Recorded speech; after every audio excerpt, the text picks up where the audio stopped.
Hey there, folks, and welcome back to the Sporia Campaign. Last time we took full advantage of the migration mechanic to really strengthen our core population using migration. We're now looking at around 190 Weyrasporks who are going to be contributing very efficiently to our admittedly small tax economy, as well as our manpower reserves, with, of course, tribesmen in this game producing tax and manpower. Our manpower max has been increased to 9.6k, and it will hopefully continue to rise as we continue to gain population and especially assimilate population, whether the natural way or the unnatural way that I've been doing. But we should be hitting 10k max fairly soon, which is great. We're also gaining a very healthy 100 plus manpower per month, so we're in really, really good shape with that resource. Now, another manpower-related thing we're in good shape with is our tribal levy, which has grown to an expansive nearly 55 units across the two regions. This is great and provides a lot of national security for us in case any powerful neighbors have any funny ideas. And I actually am the powerful neighbor with a funny idea for some of my neighbors because I want to go to war with the Germanic tribes to my west to fully secure at last the Vestulia and Venetia regions. Now, as talked about last episode, because I got a claim, actually I think it may have been 2 episodes ago, but whenever I talked about this last, I had targeted Helizia for a claim because I decided it made the most sense to fight against the 4 southern tribes, as Helizia brings in their defensive league of Helveconia and Naharvalia, and they also bring in their ally of Burgundia, which leaves out Rugia and Guthonia, who I want to fight as well. Now, they actually have some interconnections with the other tribes in the south, namely Guthonia has an alliance with Naharvalia, and Rugia has an alliance with Helveconia, and they're both in a league that includes Burgundia, so you can sort of see how complicated the diplomacy is over here. But a war with Helizia won't bring in the 2 northern tribes. What I want to do is wait until the 1st of January of 470, because I'm going to be getting my War Council at that time, and I can use the War Council to try and get a claim on someone to get me into a war with the northern 2 tribes. Now, the obvious target for that would be either Rugia or Guthonia. I do border both of them, so I could get a claim on either one of them, but I could actually also get into this war with a claim on somebody else like Burgundia, who would also bring in some of the southerners, and I could potentially do it that way if the person I get a claim on still essentially leaves a route for me to do a full second southern war with the Helizia claim. So that's why I'm not going to declare war and kind of go to war right this second, because I'm so close to getting another claim. If I can potentially get a claim on either Rugia or Guthonia or one of their southern allies, I don't think I can get a claim actually on Helveconia because I don't border them, but if I get a claim on Burgundia, I could potentially, although they bring in Helizia, which is awkward. Who do they leave out? They'd leave out Naharvalia and Helveconia. So I think if I were offered a Burgundian claim, this actually wouldn't be helpful, because then the Helizian claim would be, unless I left Helizia alive, I guess I could do that. There's a few ways this could go. We'll wait and see until I'm looking at my claim options, but the other thing to keep in mind is that there's no guarantee, and there never is, the War Council will give me a claim that I want. The concern is that it gives me a claim on one of the many people I border in the east, which we should probably talk about for a moment. So, having looked at it a bit more closely between episodes, Scythia's choice to release these tribes is a bit more confusing than I initially thought, as they're not actually all vassals of Scythia. Now, Lemisvici, who directly borders me over here, is a March of Scythia, and the interim tribe between them, the exclave, and the main area of Scythia. Pirhirci isn't a march, but they are a tribal vassal of Scythia. But these tribes in the north, which Scythia controlled this territory earlier, Milohrad and Zavolitchitsky, are actually both independent. These were just liberated by Scythia. I don't have any idea why Scythia did this. Maybe they're, as I sort of speculated last time, they're trying to keep out of the Brisanthia region for clean region management, sort of like what I'm doing, which is, I guess, fair enough, but they could have just released these as tribal vassals and benefited from the territory. So this may be some sort of Scythia mission driving this strange behavior. I don't really know how to make sense of this, but either way, these 2 tribes won't be involved directly in a Scythian-Sporian war, which I guess is a little nice and narrows my border a bit. I could potentially cancel the fort at Arisia in a response to me discovering this, because I don't think I need Arija to be fortified as urgently, but I may as well just allow the fort to finish, because I do want Arija to be fortified eventually, and it'd be nice to have the area around my capital be a bit better fortified, so I think it's probably fine, and I can at least justify it economically. Now, in terms of whether I'm still scared of Scythia, the answer is generally yes. I basically am, at best, kind of matching them now in army strength, although Scythia probably has much more potential than I do, with a bit of progression to outpace me once more. If they were doing any internal migrations like what I'm doing, they could very quickly, with that population, surpass me once again. Or, as mentioned before, if they've integrated, or if they are integrating the Sarmatians, which I'm not going to have any way to tell, that could give them access to a huge population of levyable men who I will struggle to face. And we can make use of mercenaries or some more emergency and expensive on stability migrations to try to even the scales. But hopefully it doesn't come to it. Scythia, with these actions, seems to be at least indicating a less aggressive stance towards their west and my east. And although they do still control territory either directly or with tribal vassals and marches that borders me, they don't have a claim on me. They don't like me, which, we shouldn't overlook that they hate me. But they don't have a claim on me. They don't seem to be focusing in this direction right now, so perhaps we can be a bit less immediately concerned. And it's sort of a similar thing with Gedia, where Gedia, who actually does have a claim on me, has had plenty of time to choose to act on it, and they've not chosen to do so. Now, they don't border me directly, unlike Scythia, but Scythia's border with me is through an exclave, so perhaps the AI for both of them is not really prioritizing me as a target. And incidentally, if Gedia did decide to attack me, I would defeat them one-on-one. I'm fairly confident of that. Now, the Gedian army may have some interesting composition. I don't remember for sure. Yeah, I remember now. Dacians have a lot of cav in their armies. They got heavy cav in their tribal levy, which is kind of unusual, as well as some light cav and some axemen, whereas I have a slightly more kind of standard spread with 20% light cav. I don't really know what to do about that heavy cav, although I don't think Gedia will attack me ultimately, and if they do, my army will be stronger. Let's not worry about that right now. Let's worry about who we can attack, which is the Germanic tribes over here. Now, I think we're going to just wait until 1st of January for 70 to see who I get the claim on. I'm hoping Rugia or Guthonia, but as mentioned, it could be any number of people that I border. So, I think for now we're good to just go ahead and resume the game. Let me just quickly make sure I've got everything I need. I am also tempted frequently to do this, but I don't think I want to lose the stability right now, even though I do have a good stability trend. I want to try to get as much stability as I can before I probably gain quite a bit more AE. So let us just proceed, I think, on speed 4.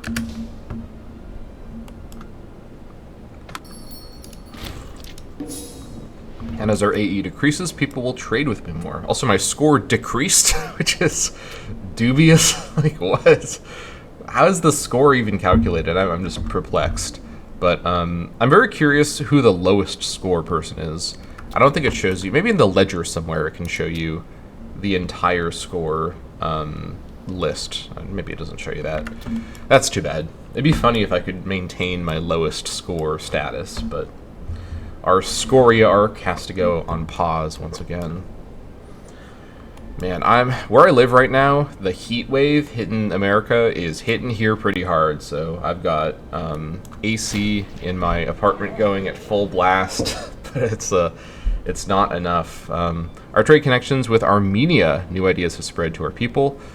Excellent. We actually are now about halfway through, completely just from trade idea spreads, which is great.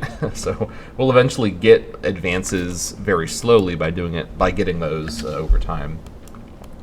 But I'm originally from Washington State in the Pacific Northwest, and I basically grew up in a cold swamp. So the dry, low humidity climate I live in right now is really not my preferred kind of environment to live in. I'm essentially like Shrek in every way, especially physically. So I really could use some marsh climate to live within. But nonetheless, here I am in the the current place that I live. Admittedly, though, the heat wave, I think, has also hit Washington State, so even if I was back in my homeland, I'd be suffering all the same. Who do I want to sell him to? I don't know why I'm thinking about this so much. Let's just sell it to whoever asked for it first. We're not at a point diplomatically where we're making fine-toothed decisions about who gets our hemp. Anyone wants my hemp, they can have it. First person who asks can get it. It's not like our diplomatic situation is balanced enough to make these export decisions. If you offer me money, I'm giving you my hemp. That's the way of it. All right. Okay, so we're nearly at 470, and we shall see who we get the claim on. This will decide a lot of our actions immediately after.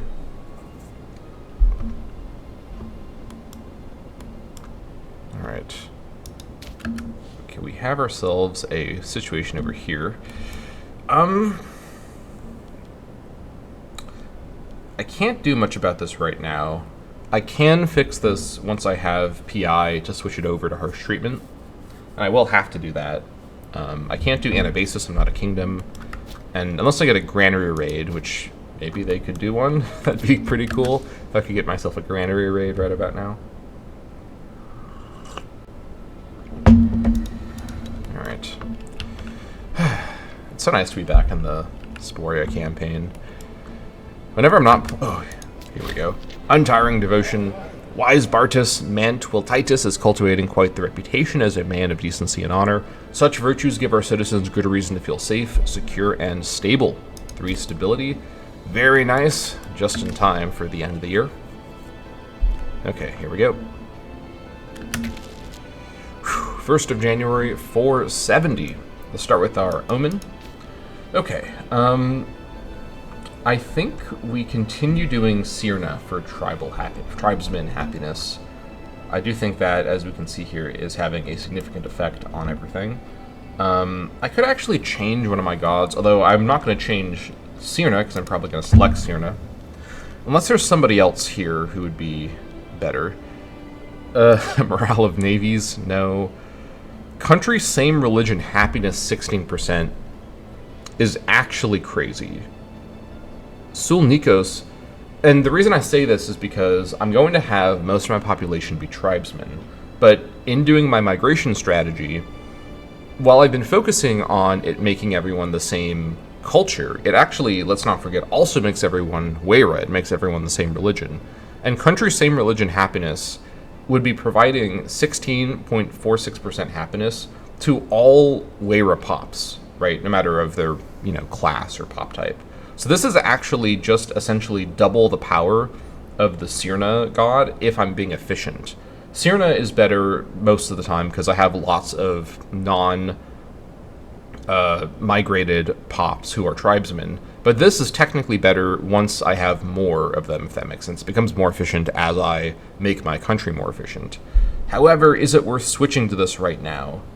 I don't really think so, but I will keep this in mind. I may select Sirna again just for now, but is there anything else I should consider here?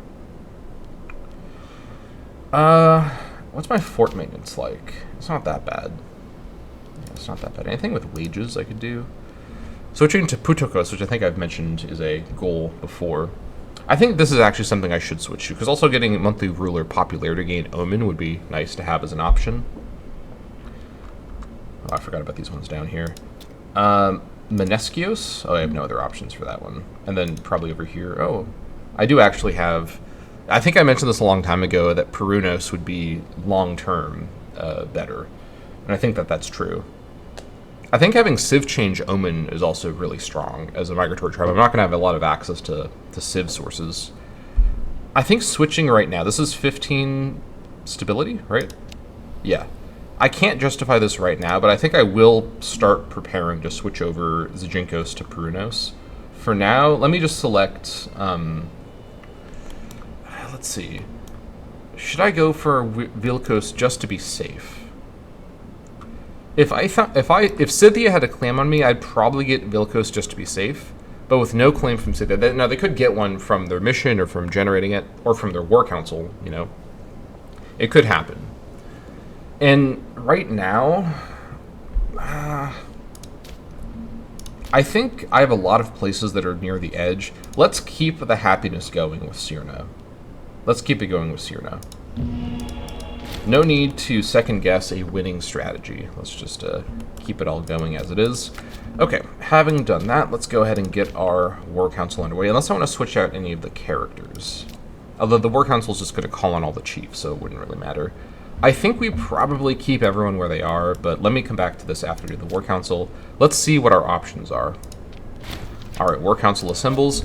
After traveling for many days, the proud members of the Sporic War Council are gathered together in Bialystok, ready to discuss the waging of war on new foes. Hunched over the broad table, Zhaugurtis, a seminal genius of logistical operations, Minoris, a well-known rogue and philanderer, and Gewantautis, a philosopher and poet of much repute, opine loudly on their chosen course of action. Despite significant discourse, ale, and argument, no consensus is made on the target for our future expansion plans. Zhaugurtis believes fervently that the Guthonic province of Rugia, there's our northern claim right there, should rightfully be under Sporic rule. Minoris and Gewentis focus on Milahrid and Ozia. No need to even question this, we're going to be going to war with Rugia. Now this is... All of these are going to be inefficient in the sense that we're losing more loyalty than we're gaining, but what I care about here is the claim. So this will give us a claim on Rugia, which should work. This will allow us to fight them and take on Guthonia as well. And then if they're still around, Helveconia and Burgundia, perhaps I leave them in the first war, or maybe I do this war first. We'll give it some thought. But let's go ahead and prepare for war with Guthonia, which targets... Oh, wait, hold on. Oh, I see. The Guthonian province of Rugia. So it is actually targeting Guthonia, not the tribe Rugia. That's fine. That's the same thing that I wanted. So we prepare for war with Guthonia. Okay. And speaking of which, I think we should actually just literally prepare for war and raise our levy. Who wants it first? So if we attack Guthonia, who does this bring in? Brings in Rugia, obviously. Brings in Burgundia. And it brings in Narharvalia. That's a kind of awkward set of enemies. I think I go after Hilizia first, and then I go after Guthonia after that. So let's prepare for war with Hilizia, because now we can chain these wars back to back. Let's get our armies raised and get going. Can I raise everyone over here?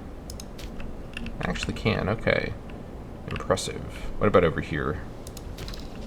No, of course, people are going to split apart. Alright, you know, I could actually just do both wars at the same time. And there's an argument for doing it like that just to minimize the time my levy is raised. I think I can certainly pull it off strategically, and it's a bit more complicated on me from an AE point of view, but if I'm doing both wars back to back anyways, I may as well limit the amount of time I'm not getting my full manpower and tax from these tribesmen. Okay, let's send you over here. We're gonna need to organize everybody quite a bit. You go up here. Alright. And then before I unpause, let's increase maintenance. We probably, well, yeah, just regular is probably fine. After, do I increase further? No, I probably should, just to be on the safe side. Fort maintenance can stay. Yeah, there's no forts over here anyways, except for this one, so it doesn't matter that much. And then other than that, I think we're looking good. Anything else while we're paused I need to do? Alright, 471 for this. We're not going to have enough PI. Anywhere near enough PI for that, so that's great. In terms of my government, should I actually switch anybody out? There's an argument for bringing in younger characters to start prepping their statesmanship. I should at least consider it. Although it'd be really tough to lose some of these really strong characters. I think what I should probably do, although this government isn't old enough yet, I think maybe in 10 more years I do that. I start prepping young characters. Okay, let's go ahead and continue on speed 4 for now. I'm also hoping I could eventually get roads built, but we're not going to have the tech for that in a very long time, so it'll be a while. 7% attrition, yikes. Let's do a little bit of army micro over here at least.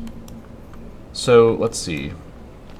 If we attack Helizia and we attack Guthonia simultaneously, let's have you.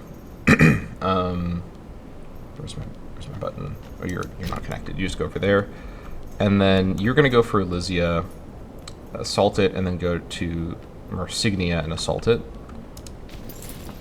And then you, hold on, attach allowed. Let's see here. I just want to attach some more infantry to this force because it's going to be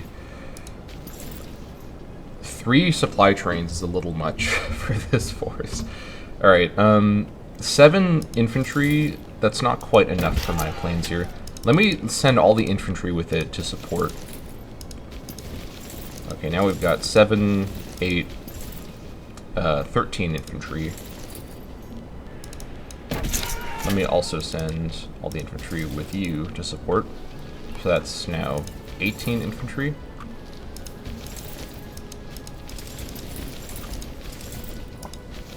And then I'm going to have a cav army just kind of... No, not like that. You stay there.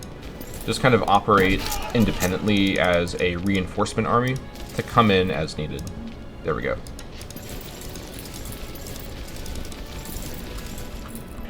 You guys just wait there for now. Actually, I'll have the cav army come up over here and be kind of like in between the 2 wars. And then all of you can just stay together, I think. Yeah. Heresy. Deified a living god and spirit of the nation, Iacchus Magunus surely breathes, bleeds, and dies just as any mortal. Okay. Interesting.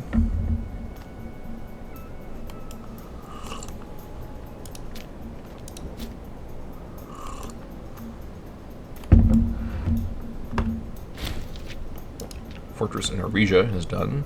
Very nice. I could declare the war on Helizia first, though it does bring in Burgundia and Helveconia, which I'm not really in position yet to react to. Let's see here. These horses could put Ascalcus under siege.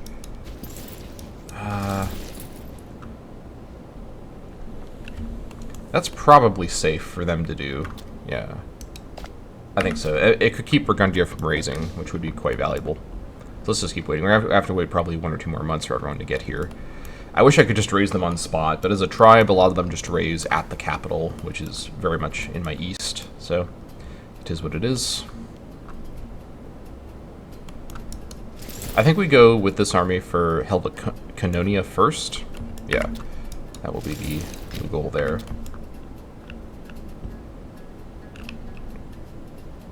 We are eating a lot of attrition over here. Only 1.46, actually. It's not that bad. Okay, let's get this army organized properly. All of you can just stay together. That's fine. We don't have too much cav over here. Okay. All right, here we go. Oh, I could wait for this. I mean, I might end up getting this because this will be... it's covered by Elysia. That's too bad. It would have been nice for this to finish in time, but I don't really want to wait a few months for that. Okay, let's go for it and declare war on Helizia and Guthonia. Here we go. Take Elysia. This will bring in Burgundia, Naharvalia, and Helveconia. This will also now raise my fort maintenance, which I'm going to actually turn... it's not that much, actually. Yeah, I'll keep it on. And then Guthonia... Here we go. This will bring in Burgundia, Rugia, and Naharvalia. Alright. Here we go. In we go to Helveconia. You guys... Hold on, we got Helvecononiana and Helveconia. What? Okay. You guys come over and just put this under siege. They can siege it, but they can't assault it because it's just all horses. You guys go straight for Elysia. Actually, just kidding. One of you... not you, actually. You go back... Oh my gosh. You go for Varchia. To try and grab that really quick.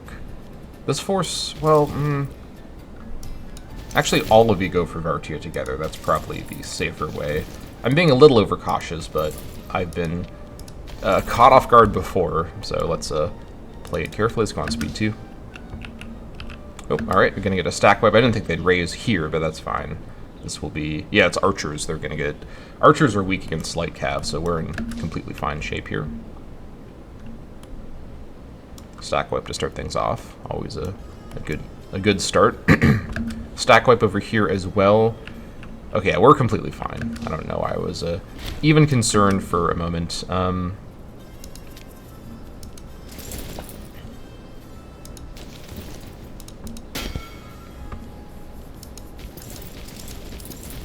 The rest of you wait and then go catch the Burgundians in Sededeva.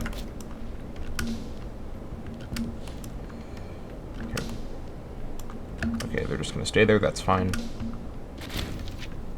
There's the stack wipe up at Helva Canoniana. Only partial garrison as well. That is not going to save him. Order the assault.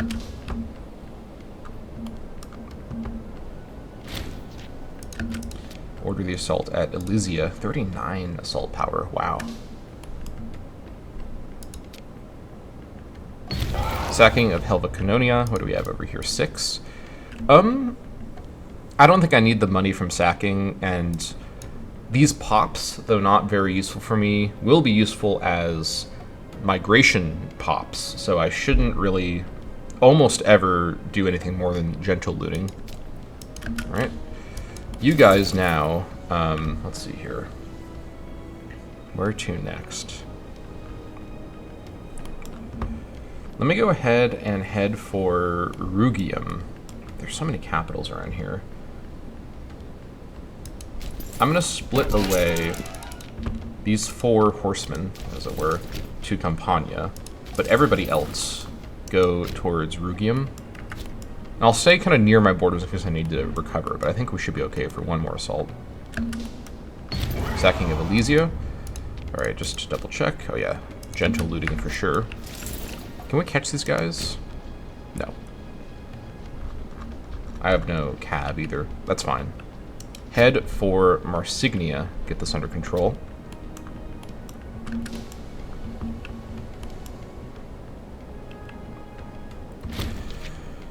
Alright, you guys now head up here.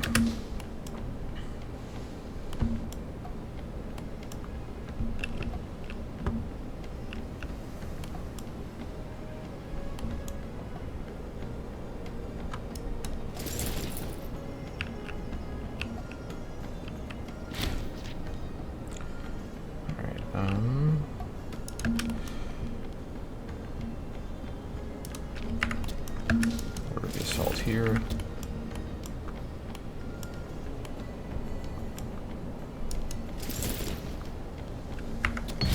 Sacking of Marsignia. Gentle looting. Alright, and then all of you guys just head up to Vindua as a group, and we'll head to Sergium next.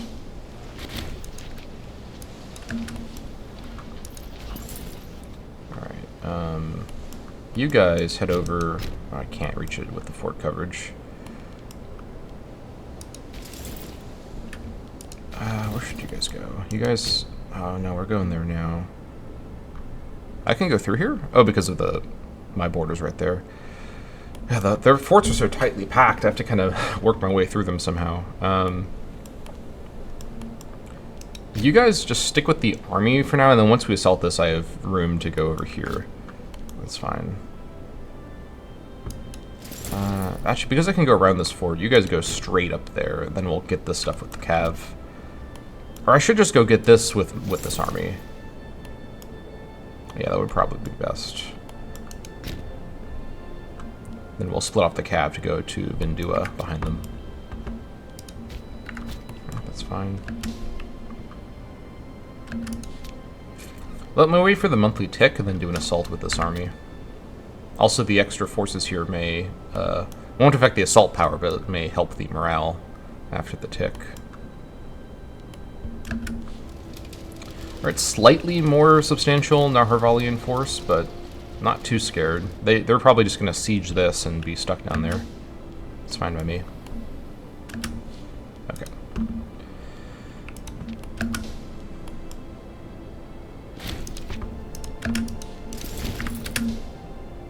Oh, they're just gonna run away. Works for me. Sacking of Rugium, gentle looting. Thanks. And now I have freed up the cav. Split you half and half. Hopefully they don't have any armies hidden over here. Now this very exhausted assaulting force will go park itself on Sergium and just recover morale while sieging.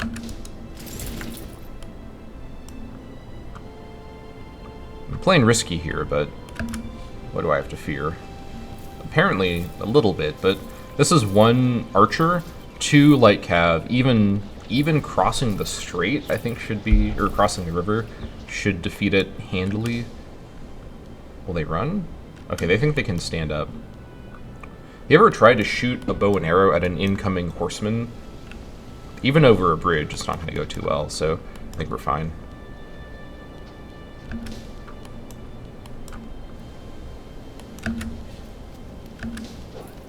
Oh yeah. We're completely fine. What was I afraid of?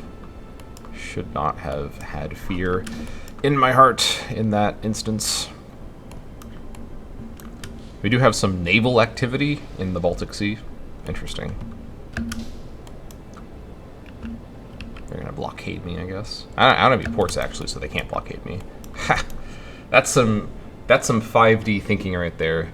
You want to blockade me? I don't have any ports. Trade? What's that? Alright. Fortress is under siege pretty much simultaneously.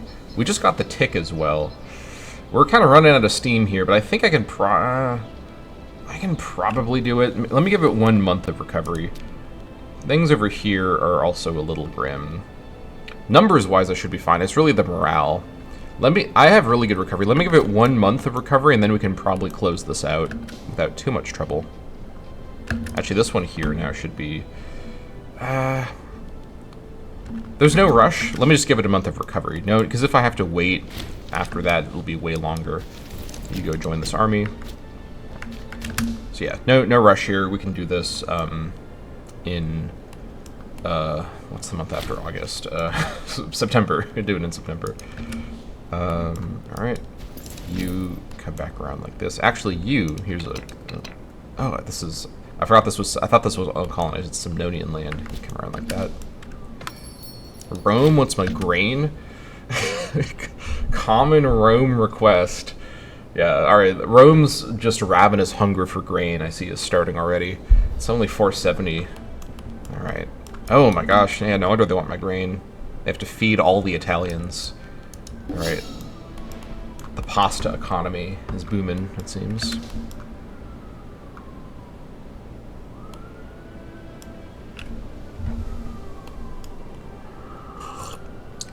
My real goal was to do all of this before mercs started to show up, and I think we are going to achieve that. Alright, you guys go... Actually... Let's split. Let's split up to provide some morale bolstering. Well, you guys actually just go straight there. That would be a better idea. Here come the mercs. That's what I was expecting. I was just saying that.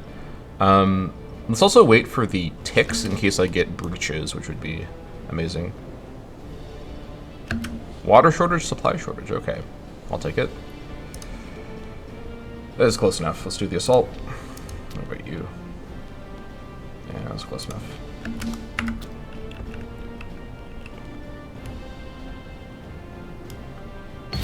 Sacking of Sergium. Alright. And then you guys come down here. I don't need to fight these guys if I don't need... Or I don't need to fight them if I just avoid them. The other sack as well. Good. Okay, I think I can do the first peace deal now, but I may want to wait until I can do them both at the same time. Let me see here. Yeah, this one here, I can just do the first peace deal now, because it technically didn't include the southern tribes. I could have actually done this a little earlier, but that's okay. Let's just do it now. Now, I want all of this. I don't actually mind leaving something over in Germania Magna. Simdonia can have it, honestly, but... Let me just grab all of this. That's 8 AE already. my redemption arc of becoming a peaceful, good citizen of the world. Wouldn't you believe it? It was short-lived. Okay, so this over here, can I could leave them as a subject, I guess. Who's this? Rugio. I can make them a tributary. For 3 AE, is this worth it? Probably not. I'm just worried that Simnonia would attack them and drag me into a war with Simnonia. I think I just leave them over here. I don't mind about, like, it's okay for me financially if I don't sell off the Rugian nobles. They can survive over here and probably get obliterated by Simnonia next time I look over there. That's fine. So this deal will give me 8 AE. It is what it is. I can't do anything about that right now. Let's go for this deal. All right.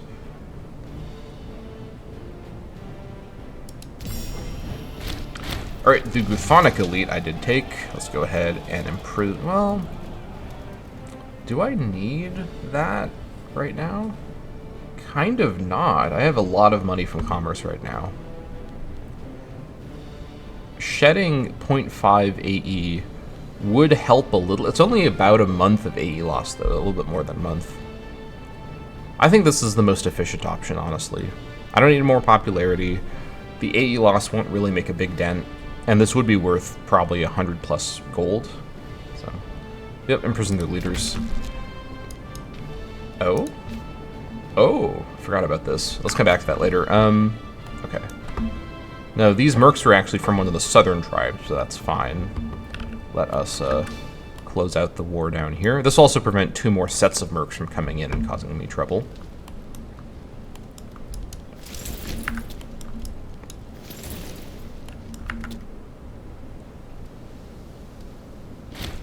Okay. Sue for peace. Whew, here we go. We're gonna go above 50 once again, but we always knew that was the eventuality here. All right, so I'm gonna probably end up leave. Let me finish the deal first, actually. Then I'll yap after that. 19 AE. Jeez. All right. That is everything, and this leaves behind Bohemium, which I could enter. Bohemium at the moment does have quite a bit of free territory to grab, but then I also have some large tribes down here. Latobrigia is going kind of wild, though. Hold on. Oh my gosh. And Bohemium as well, doing quite good. Anyways, this will put me up to, what? 63 AE, which less than I had before. Now, I could leave this guy over here as something. Who's this? This would be Naharvalia. I can make them a tributary. I don't think this is worth it. 0.3 gold per month is probably not worth that much AE, even though I'm getting so much AE anyways. And although they're not going, like, they're not going to border anyone. Are they a migratory tribe? Hold on. I think they might be. Yeah, they might migrate away. That's fine. I don't really care what happens to them in Bohemium, because I don't really want to get involved in Bohemium. They could leave. They could stay there. They're not going to attack me ever. They're going to know I'd destroy them. And no one's going to attack them. So I'll just come back for them later when I decide to enter Bohemium. That's fine. We got the one territory I needed from them, honestly, so that's what I care about. And this will finally fully secure me Venetia and Vestulia for the low price of 19 AE. Okay, here we go. And also, this will fully annex Helizia, Burgundia, and this one up here, Helveconia. Here we go. All right. Into the prisons you all go. The Germanic local power of Helizia accepts our generous peace offer. Helisian Lugia to Sporia, Helisian Elysia to Sporia, Naharvalian Elysia to Sporia, Burgundian Helveconia to Sporia, Burgundian Elysia to Sporia, Helveconian Helveconia to Sporia, and Helveconian Elysia to Sporia. All right, look at that. That is the entirety of both regions fully and cleanly under my direct ownership. Very good. Okay. We'll wait for everyone to stop moving, and then we can lower everybody. Let's give it just a few days here. All right. Oh my gosh, yeah, we've got some serious loyalty built up. Everybody stand down, please. All right, very good. Lower the maintenance, lower the fort maintenance. And let's let the tick go by, then we'll reevaluate our... Actually, before I let the tick go by, let me see if there's any forts I don't need. Okay, so over here in Elysia, where should the capital be? I think as well, Lugia. I hadn't picked a capital yet. I don't remember what I said before I wanted to do. It should probably be Ambium. Let's just do this now, I guess. It should probably be Ambium. This is the right distance from Egram. Wait, is it? No. No, I'm completely wrong. It's a little far from Egram. Although, no. Actually, yes, it is. It is too far. Vectia is the right distance from Egram. 1, 2, 3, 4, 5. It's at a bit of an awkward spot, but it depends on what I do over here. So, in Elysia, I could keep it at Elysia. 1, 2, 3, 4. It's not super efficient.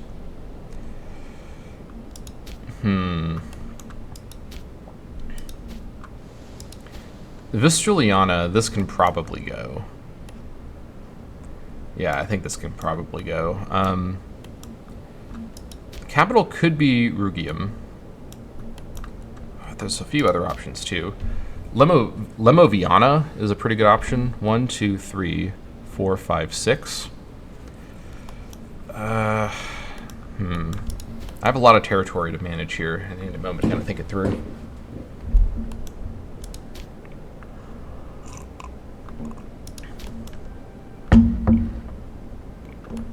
Or did the capital move over here? I guess it must have. Oh, that's annoying. Capital should be Coratan. Oh, that's super annoying. I'll have to move it later. Shoot. Okay, well this one didn't move at least. Folia didn't move, but this one did move. I must have got territory over here.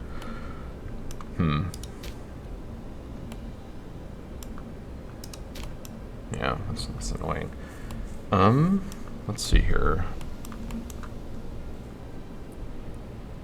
Okay, so assuming Coratan is the correct spot, which it does appear to be. Let's see. Agram, Fola. I may end up having to have... although this area over here is very sparse, so I don't really need to defend it that much. If I set up Ambium as the fort, 1, 2, 3, 4, 5, 6, so it's got good internal coverage.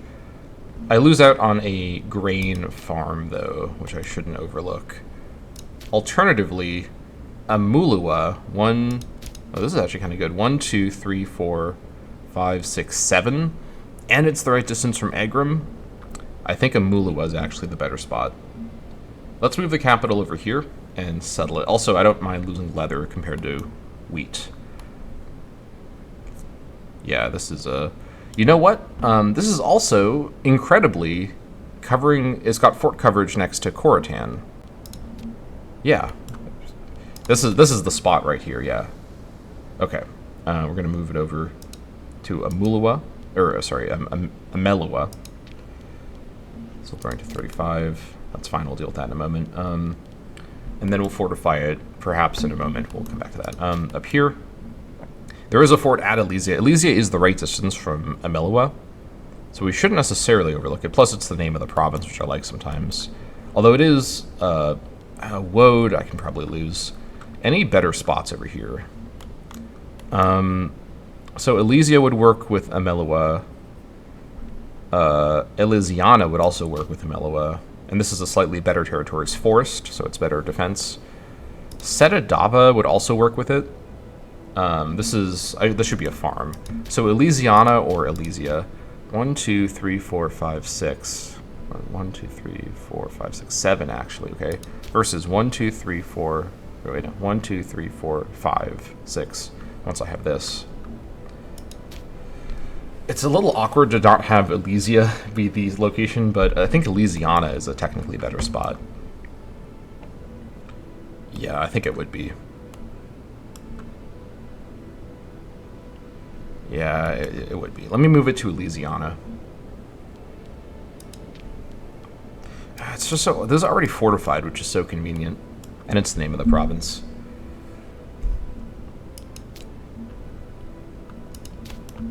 I think... So Elysia wouldn't be a territory. Now, the main difference here is I lose out on the forest defensive bonus. But they're both territories I wouldn't use for resource production. Although I could produce woad with some of the buildings. I haven't talked... I keep forgetting to do my big spiel. I think I'll do it this episode, actually, after I finish the post-war organization here. I'll finally go over all of the buildings in Terra Indomita. But I think, ultimately... Let's see here.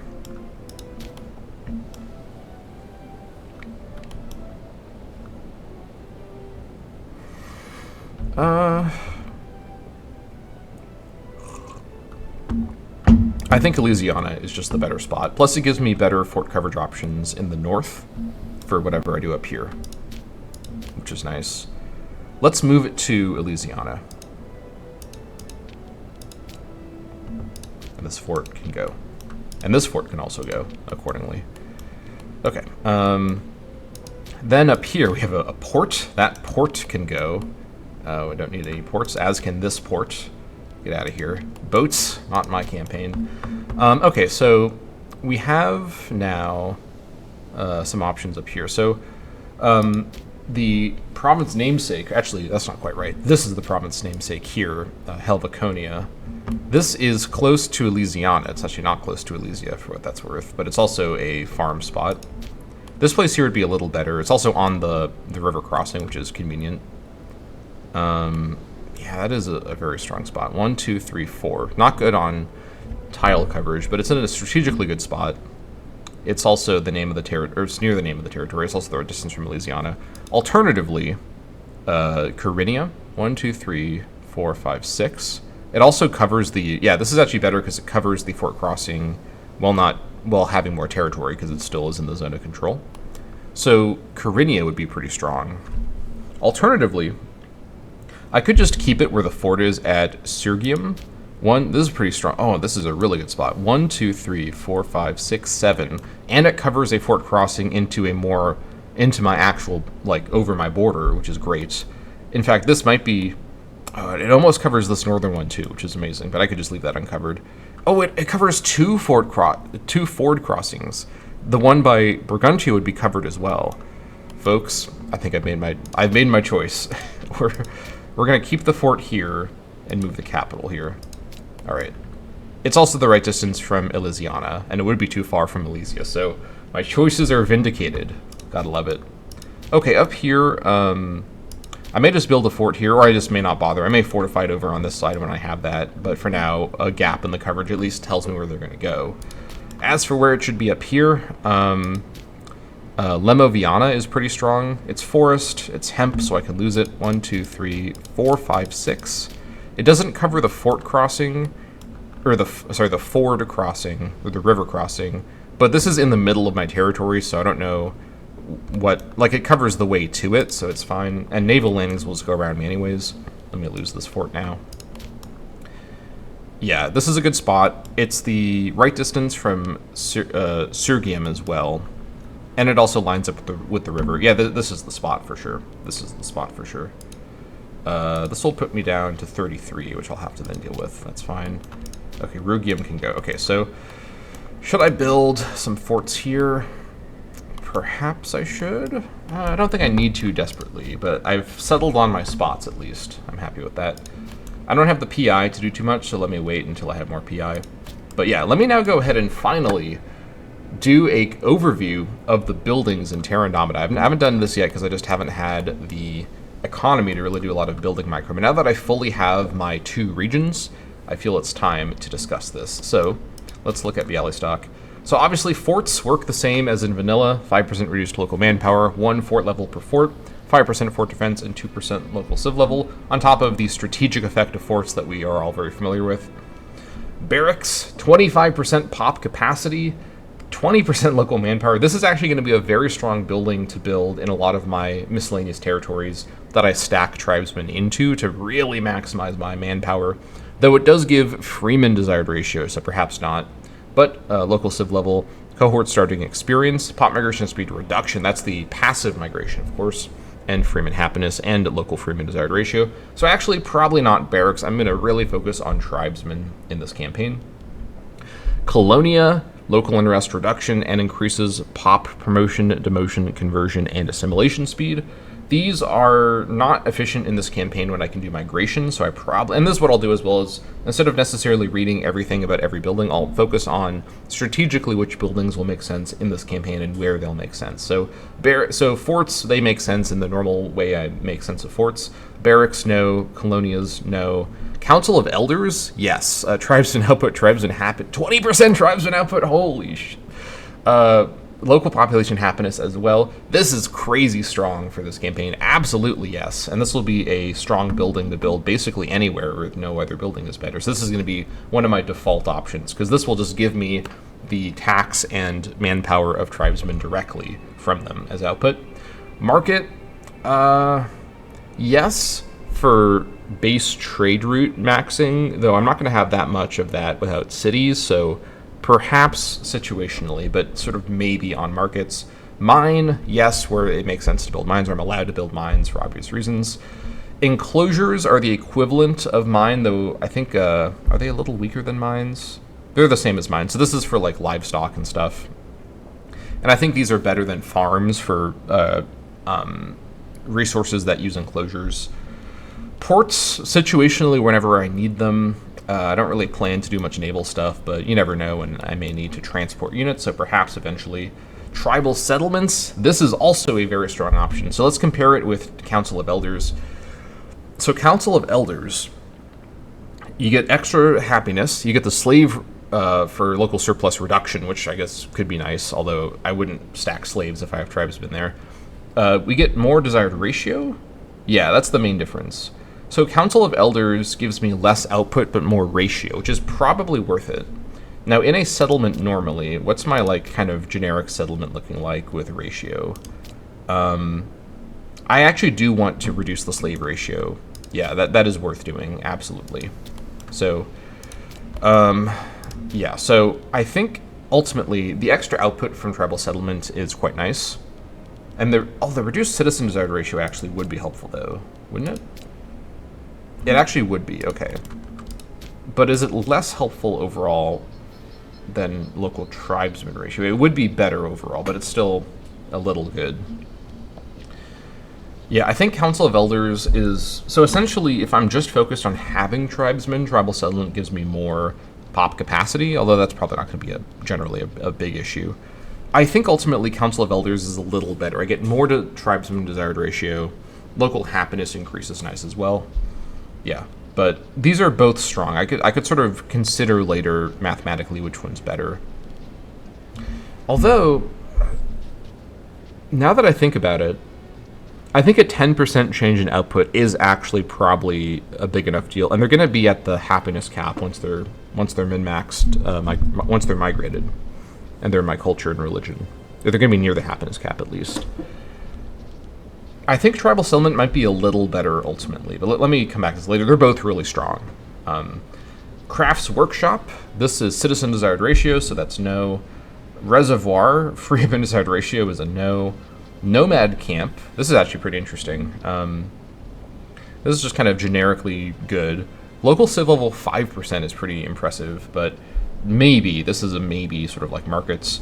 Blacksmith, this is a yes for things that can have blacksmiths. I think this is only certain kinds of resources, but absolutely yes. Hunting Camp, yes. This is, I think, available for deer and maybe some other kinds. This would allow me to get quite a bit of food from those resources, so yes, and also tribesman bonuses as well. Villa Estate, no, because of the desired ratio. Slave Estate, in certain situations, yes, where I'm trying to get extra resources like woad or something. So yes, situationally. Town Commons, yes, probably, though I think other buildings are better for my strategy than that, generally. Entertainment Complex, maybe, probably not. Sanctuary, no, because of the ratio. Farming Settlement, yes, situationally. And then Logging Camp, yes, situationally. So basically, we're going to build resource buildings situationally. We're gonna build forts situationally, and then we're gonna build probably tribal settlements. Looking between the two of them, reducing citizen desired ratio does increase tribesman ratio, and I don't mind having slaves too. It's not like I just need there to be tribesmen there. Slaves are gonna be producing me tax and potentially resources if there's enough there. Though with my population capacities around here, there probably won't be enough there most of the time. Council of Elders kind of helps with this too, but I just don't think I have enough pop capacity to have min-maxed tribesmen there, but also enough slaves. So this is kind of wasted. The local population happiness would help with the slaves, it's true, but their happiness would only affect unrest, which on a provincial level should be under control. I think ultimately tribal settlement is a little better for my needs. I think for mixed tribesman-slave territories, if I had more pop capacity, I would maybe go for that, but I think I need to go for just maximizing tribesmen. So tribal settlements is the way to go. Very good. Let me go ahead and quickly, let's see here. Let me just check and see if I cancel one of the woads. There are plenty of dates. Let me redo my trade really quick. Let me get some stone, just really quick. Okay, now that I've got stone, let's do a little bit of building. Let's see here.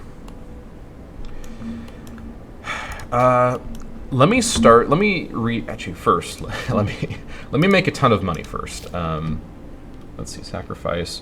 Oh, I forgot about this. So sacrifice, you spend stability, but you gain the very good votive offering for 5 years. And I think it is, oh, do I have this currently? I did this before, right? I don't think I currently have it. I guess it'd be nice to do it on cooldown, but I think I'll just do it now, if I'm going to do it at all. I think I will do it now. Is it scaled with anything? Yeah, they need to have high martial, or then it'd be a downside if they had high martial. Let's sacrifice our 5 stability. We're going to go into positive trend at least, and we're going to get this really good modifier. That's worth it. Alright, sacrifice has been done. The rest of you, I'm going to sacrifice in the other way and sell you all. Okay. Here we go. I'll just sell. Unless it's, I think if it's under 5, I won't sell. Why not just have more tyranny? It has its upsides. It'll help me lose that AE I just got a little faster. That's for sure.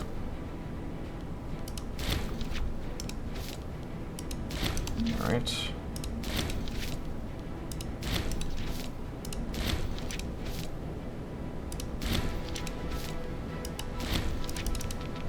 Refresh the list. There's a lot of people on this list. You can be released.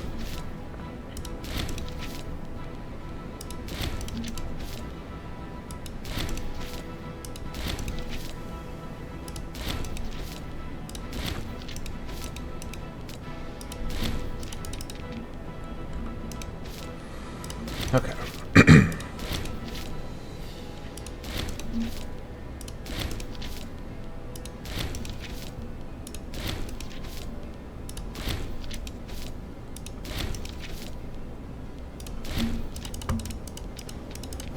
That's everybody.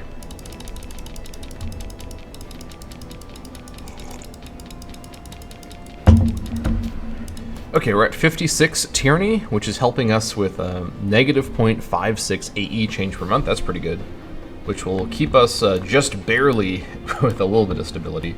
All right, now I have a little bit more money to work with. Let us find our core population areas. I mean, with the work I've done, this whole area is completely sporic. It's not very concentrated yet, but we can get started. Let's start in Sporia, our capital province, where I want to actually start moving. I want to start sending extra tribesmen over here just to further strengthen. I probably shouldn't have them in Bialystok, where they're not going to be very useful. But let's see here. What can we do in Sporia in terms of infrastructure?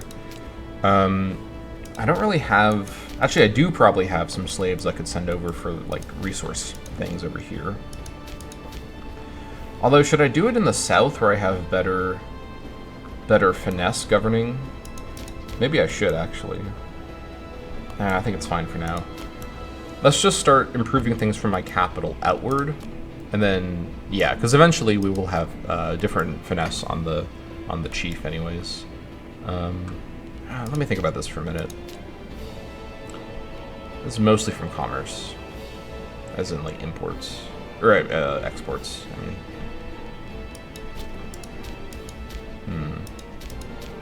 Let's see. Where can I build? Are there any hunting camp locations in here? Yeah, I could build a hunting camp here.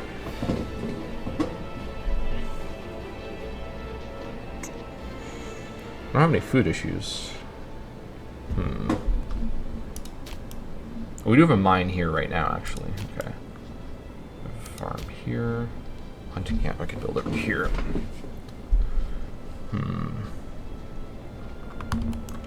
I think I should, you know what I should do?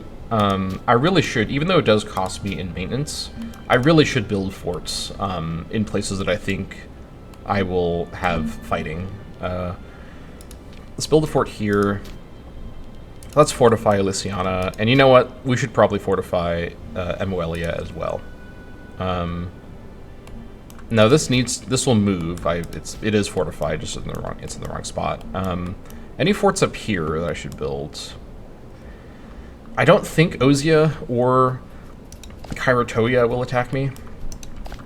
Salia might actually eventually fight Ozia, and then they border me, and then they might attack me, but they're not as scary as they look. I really should just fortify all of my capitals, just to finally have that. Also Solitarium as well. Should I fortify Solitarium? No one's getting, unless these guys border me, no one's getting over here normally, so.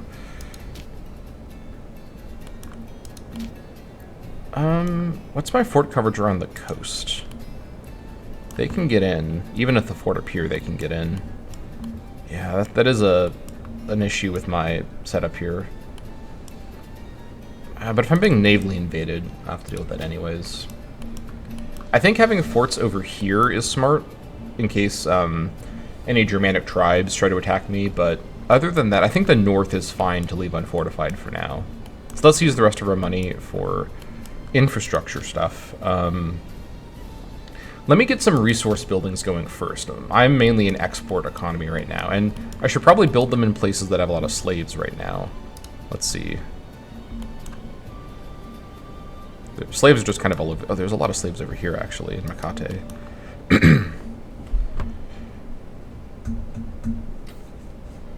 Let's... You know what, yeah, let's ultimately... Tribal chiefs will come and go, but the infrastructure stays. So having infrastructure in my capital region is ultimately better, even though it's currently less efficient. I need to think about this long term. Okay, let's see. So stone, what's the most valuable resource to get extra copies of? What's stone worth on the market?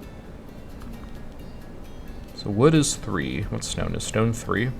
3.5? It's 2.5, okay. Wood's more valuable.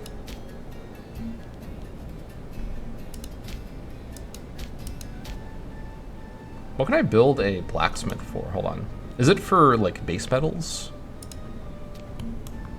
Let me find a base. Oh, it is. No, it's not. Wait, is it? It is. Okay, yeah. What's the difference here?